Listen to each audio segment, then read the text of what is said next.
Welcome to Louisiana Heartbeats. I'm Sudie Landry, and today I have a friend and special guest with us, Cherie Carlton. Now, Cherie is a familiar face here at Acadiana Open Channel. She has had her own show. She's going to take a little break, and she's working on other projects at this time.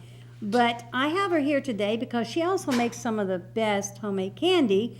I myself have not been able to taste it because usually you're out by the time you get me, or you can't get me when you do have some.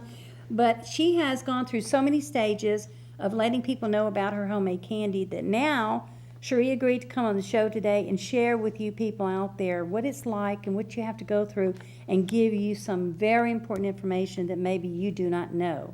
So Cherie, thank you for joining, and I am excited to hear what you want to talk about. Let's talk about how you got started and why did you start making candy to start with? I've been making candy for years. I love to cook. That's what I heard. So, That's what I heard.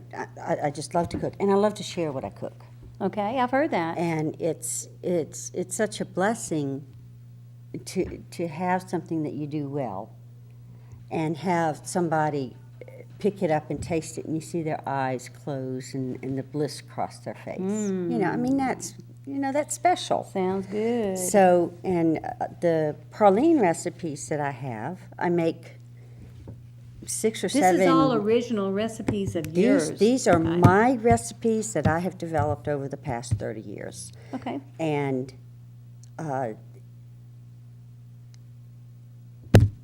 my mind just went That's blank. all right. Isn't that- What it is she's got so many things she wants to share that we're going to make sure that she gets to tell it all. Yeah, I don't want to miss anything. So I started making the candy, and at first I had a real tendency to just give it away. We do. Which is fine, but when you go from having a $36,000 a year income Yes. to a fixed income, Yes. you can no longer afford That's right. I to know. give. Especially this stuff. I mean, my candy, I make it with half and half, and real Whoa, butter. Hello. And not pure white sugar, The but brown real sugar stuff. and white sugar. And brown sugar is much more expensive than white sugar. If you I ever know. look I at it. have priced it. So it reached a point where I couldn't afford to just give it away. So I started charging a nominal fee to help cover the materials Right. of what it costs to make Right, it. right. I wasn't looking to make a profit. I didn't care if I made a profit. Just help me pay for the materials. But what I found out was what I was doing was illegal. And you didn't know. I didn't know. And a lot of innocent people get in trouble. A lot of people don't know. You cannot take a food product that you make at home, walk down the street, and sell it. It's illegal. It's a shame, but in a way it's good. I guess they have to monitor to be sure people have the right and not harmful ingredients, maybe? What's the reason you think? Well, of course they're going to make it the emotional reason. Right, right. I was taught by a school teacher when I was in 11th grade. In any conflict or any war or in any passing of a law, there's 2 issues. Okay. There's the emotional issue, and then there's the real issue, which is the money issue. Okay. Makes sense. Okay. So, of course, it's about money. They want to be able to tax, and they want to be able to make sure they get their fair share. But to get the people pulled in, they're going to say it's a health risk. Right. Right. I've heard that. It's a health risk. It's a health risk. It's a health risk.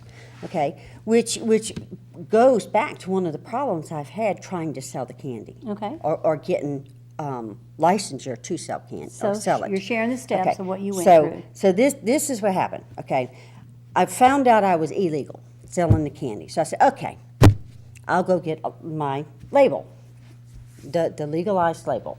Okay. You have to go through the Department of Health and Hospitals.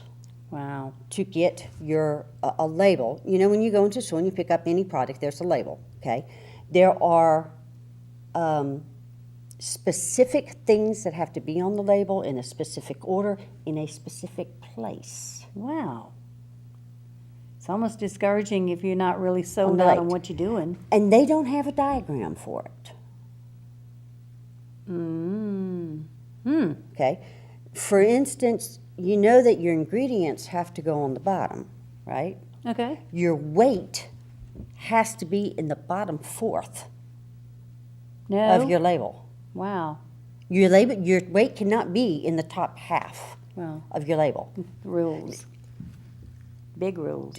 Nitpicking. But this is it took me probably a year and a half or more before my labels were approved. Wow. Okay, if you're when you're making your labels and you're putting your food products, your ingredients on it, it's listed by what is the most ingredient to the ingredient that's the least in Wow. it. Okay, then you have to take and list the sub-ingredients Geez, you had to be a bookkeeper. for each ingredient. So, of course, sugar doesn't have a sub-ingredient because that's the ingredient, sugar. Okay. Brown sugar does not have a sub-ingredient. Half and half does. Okay.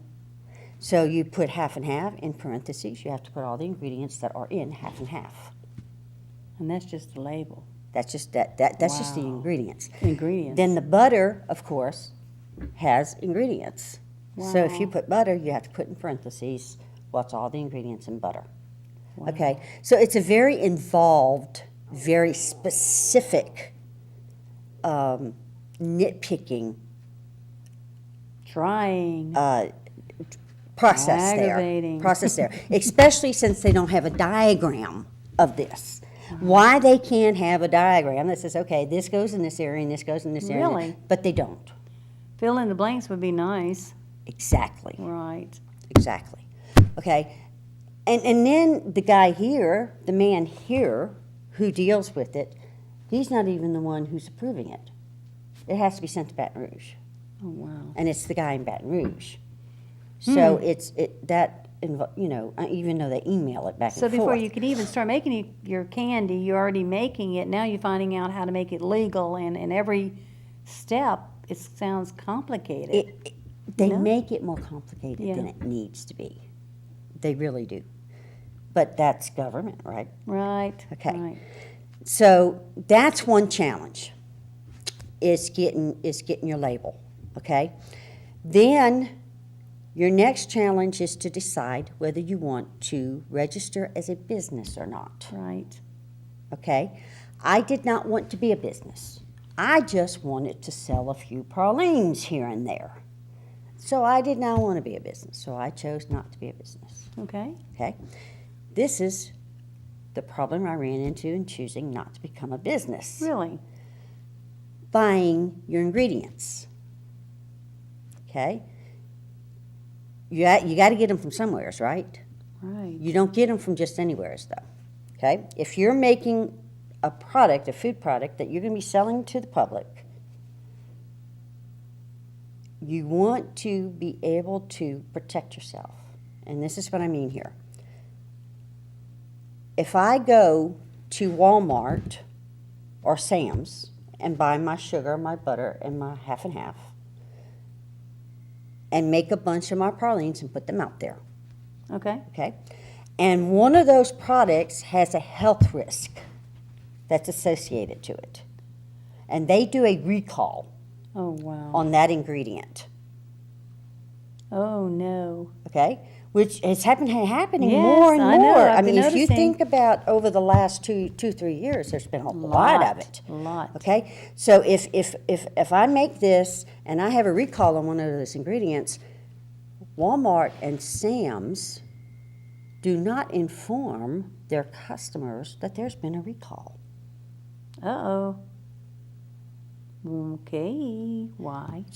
Because they don't have to. They don't have to. Okay. They don't have to, so they don't. So they don't. All right. So if I buy my ingredients from there, a health risk comes up in one of these ingredients. Somebody eats one of my pralines and gets sick.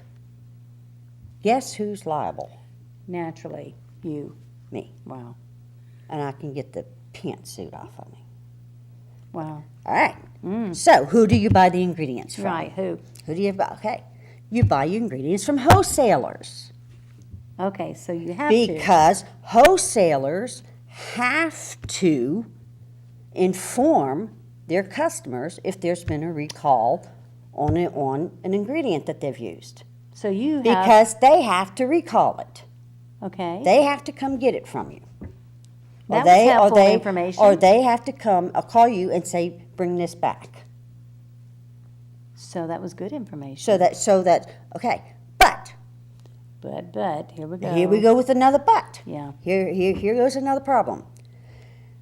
Wholesalers will not sell to you unless you're a business. Oh, no. So you got shot down again on that. They will Wait. not sell to you unless you're a business. So what happened then? Okay? Now, this is, so you said, okay, I'm going to become a business, right? You think it's going to solve the problem, You right? think that's going to solve the problem. So you go, okay, I'm going to go to the Secretary of State and get my license and become a business. And you call the retailer back. This time what? And you say, I need 50 pounds of sugar, 2 gallons of half and half, and 3 pounds of butter. And then the 5 pounds of brown sugar, whatever. And he tells you, we don't sell anything less than 100 pounds of sugar, What? 10 gallons of half and half. Wow, gosh. This is our floor. Wow. Okay. This is the least we will sell. So, So you're a small person who is renting probably a legal kitchen right. to make this stuff in because you can't make it at home. That's something I skipped. I Right. skipped that part. You actually have to. You can't make your stuff at home. Has to be. You have to make it in a legally inspected, licensed kitchen. Yes. So you can't make it at home. That was another issue. The cheapest one that I could find was $10 an hour. Yes. There's a location in Lafayette. I think. This was in Yeah, Lafayette. This is in Lafayette. $10 an hour. Wow. Some of them going toward New Orleans, and in New Orleans goes up to $40, $50 an hour. Wow. Yes. So you got to find, and then you got to find one who has time available. Because believe it or not, there's a lot of people doing this. So you have to reserve like the Yes. room. Yeah. Yes. Wow. So you don't have anywhere to put 100 pounds of sugar Wow. and 10 gallons of half and half. Wow. You don't have anywhere to store that. So what did you do? So what the wholesaler tells you is, that's fine, but you can have what you need at the cost of Oh, okay. our floor. Wow. Either way, they're going to make money no matter what. Yeah. So when you go to do your cost analysis, which before you start selling, before you ever go to a store and say, hey, because the stores could already have their set standards already. So before you even go do that, you need to do a cost analysis. Okay, how much does it cost to buy your materials? How much does it cost to rent your kitchen? How much time does it take you? You take all those elements and average them out and find out how much it costs to make each praline. Wow. Talk about business, huh? Detail. That was fun to me. That part was fun. But, everybody. I know, but I'm thinking, wow, how discouraging, really. The cost analysis Yeah. was kind of fun. But because you can't buy the amount of product that's there, that is their floor, what does that do to the cost of your praline, of making it? Oh, boy. It pushes it up. It pushes it up.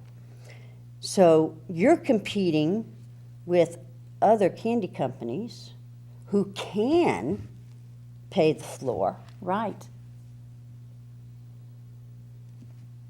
but your product's going to end up costing more. Which is the same issue that these small mom and pop Right. community grocery stores have. The same problem. That's why so many of them went out of business, because they can't compete with Walmart. Right. Walmart has a warehouse that will store the wholesalers' floor. Wow, I didn't know amounts. that. Whereas your small mom and pop stores Right. don't have Oh, yeah, that that's kind right. of storage yeah, space. I got you. Now I understand. Mm-hmm. You're getting the idea here. Yeah. Yeah. Wow. That's why when you walk into mom and pop stores, their can of corn is going to be maybe 2 times as much as the can of corn, same can of corn at Walmart, Right. Okay, got you. because they have to Yeah. cover that cost. Right. Right. And it's going to be the same thing making you candy or anything that you want to make, Business, period. food product that you want to put out there. It's crazy. Okay, okay. so So you go, okay, forget the label. Forget the label. I don't want to do the label. Let's do a push cart. so what happened? Let's do a push cart instead. Okay. Okay? So you go to the consolidated government building over there, and you start looking at what you need to do to get a push cart. You really given us some great information. Keep going while we can. Push cart. Okay. Wow. In order to get your push cart, you have to, the stuff. Got a lot of paperwork there, lady. Wow. This is the law And how many pages is that? About 8? for the push cart. It is 13 pages. What? Yeah, this is the law for the push cart. It's not just the push cart. It's also if a restaurant wants to put eating section on the sidewalk, or if a store wants to do an outdoor display. So it covers those 3 things. So we've got 5 minutes left, so keep it talking, woman. I told you we wouldn't That's okay. cover all this. No, but give me an idea on I told you we weren't. what gonna do happened this. with the push cart. Was it worth it? No, Okay. because in the end, what it boils down to, you have to get your push cart, and it has to meet their design specifications. You have to have insurance. If they determine where you're going to put it. I mean, they get you put where you want to put it, but they are the ones who actually decide. If you want more than one site, you have to pay. Wow. So if I want to do this site on Jefferson and Congress today, but tomorrow I want to do the site on Jefferson and Vine, that's 2 different sites, 2 different permits, and you have to pay. So when we see them all separately. these hardworking people with their push cart and their food trucks, just think of what they had to go through And the money they're putting out. and the money they're putting out. It made me have a greater appreciation for how much they I charge. will, even the ones sitting in our parking lot out here. Right, with $3 for a hot dog. Well, Now now we I know. know. Okay, then, and this is what really ticks me off. If you have your site, Okay. Okay. Yeah. and there's a special event that takes place where your site sits, Right. you lose the rights to your site. That is not good. You, in order to continue to sit there, have to go to the event coordinators And get it straight. and get it straight, Just my try. Oh, no. No. You have to pay the fee as if you were setting up a booth. Well, so how's your candy business doing? And we haven't even got to the newest law Yeah. which if I can come back and do that one. Yeah, we need to do a second part. Get We it need to for do that. a second part. Because they passed a law in 2013 called the